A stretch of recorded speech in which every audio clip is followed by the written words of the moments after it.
daripada seruan kami, himbauan kami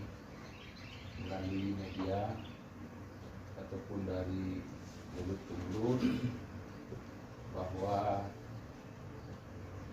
kami hari ini sejak kemarin sampai tanggal 7 nanti DPD 2 Aceh Selatan sampai Masdol membuka pendaftaran peluang bagi putra putri terbaik anak bangsa, khususnya putra putri yang berada di Aceh Selatan sebagai putra putri yang akan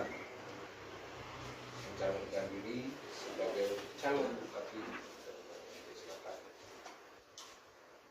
Berikutnya selawat beriring